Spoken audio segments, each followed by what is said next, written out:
Cancer survivor mula Canada 3 beses at sunod-sunod na nanalo sa loto. Nanalo ng 3 beses sa loob ng 9 months ang lalaki na cancer survivor mula Lethbridge, Alberta na si David Sirkin.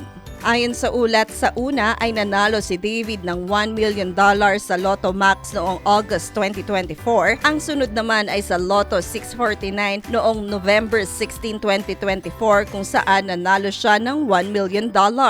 At ang huli naman ay noong May 3 nang manalo naman siya ng $1 million sa Lotto 649. Dahil dito ay umabot ng humigit kumulang $2.5 million o nasa 156 million pesos ang kanyang napalanunan sa loto. Inamin ni David na maliit lamang ang tsansa na manalo sa loto pero lagi siyang bumibili ng loto ticket simula pa noong 1982. Dagdag pa ni David ay nag-e-enjoy siya tuwing nabili siya ng ticket dahil para sa kanya ay wala namang masama kung siya ay umasa.